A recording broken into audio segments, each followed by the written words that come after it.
The Professor's Digital Dojo.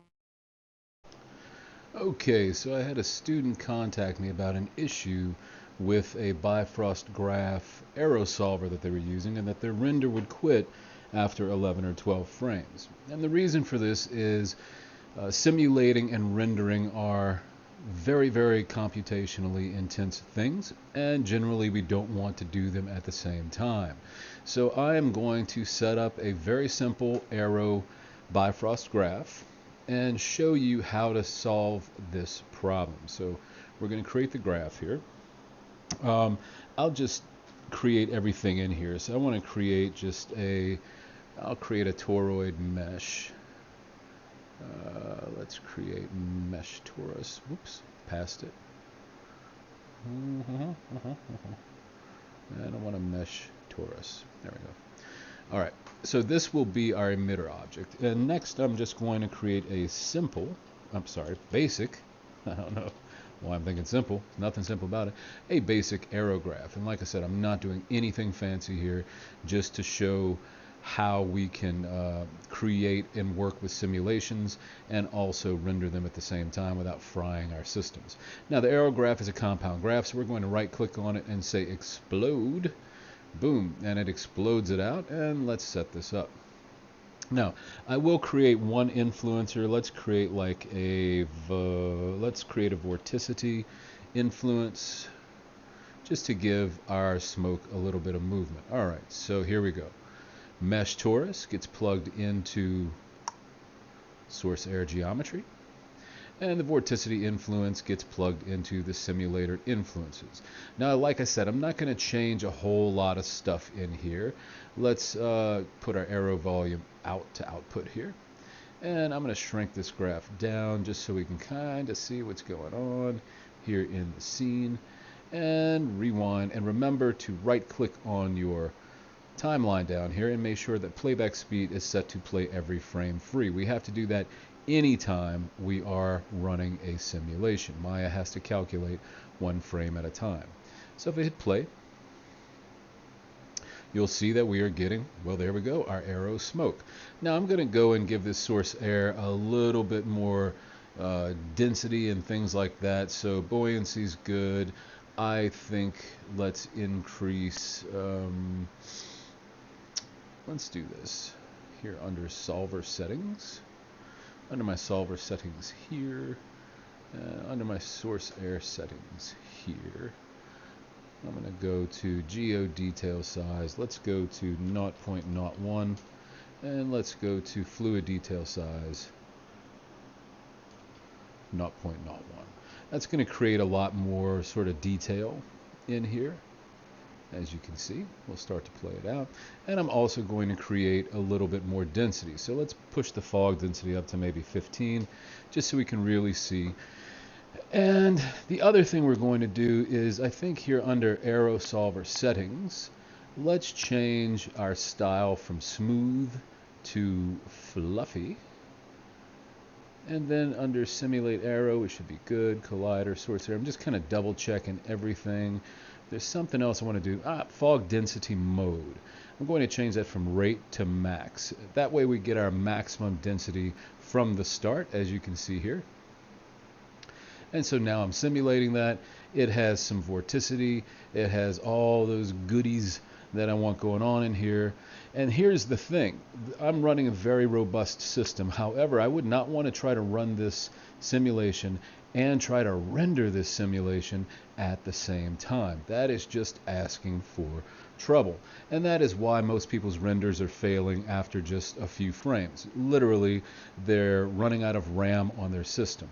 So what we need to do is put in a file cache node so that we can write each frame of this simulation to our hard drive, so that when we're rendering, Maya can go and fetch each frame at a time instead of trying to simulate and render at the same time, and again having us run out of random access memory. So I'm just going to type in file cache, and let's grab this file cache right here. We're going to do Aero volume, plug that into objects.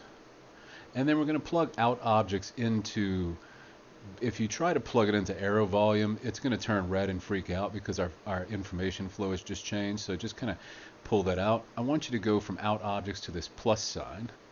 And I can even right click on Aero volume here and just delete that port, like so.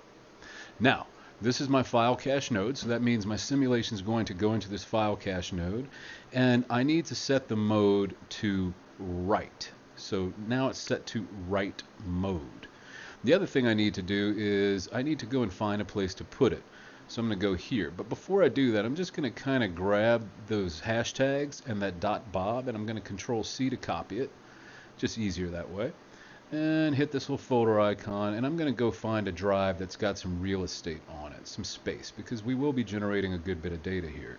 My Constantinople drive, I already have a Bifrost cache on it, and I've already made a folder called smoke, so we're going to put it in there. Let me delete, that's a sample file right there. And so we're going to call this one smoke dot, and I'm going to Control V.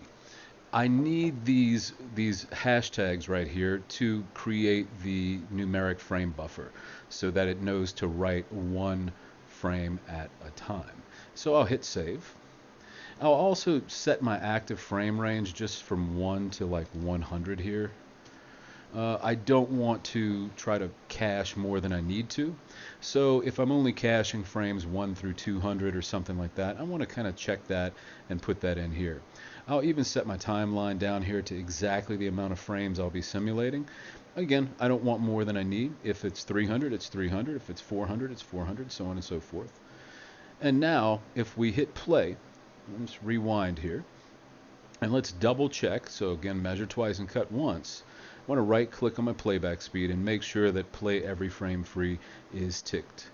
And now I'm going to hit play, and we're going to start to simulate and cache this file out. Now it might take a little while. This is a set it and forget it sort of thing, depending on the complexity of your smoke, the resolution of your Aero solver.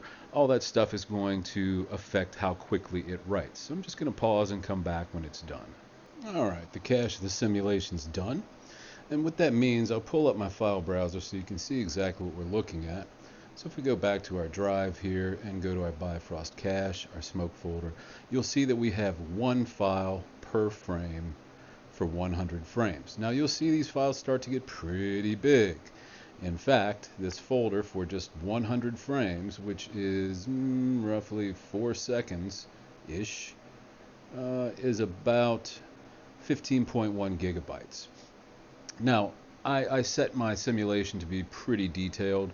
However, again, you need to have some hard drive space to cache these files out. Once you're done with it, I generally say you can back it up somewhere or delete it. Just make sure you're done before you do that. Alright, so now what we're going to do is our cache is done, and with the file cache selected, I'm going to switch the mode from write mode to read mode.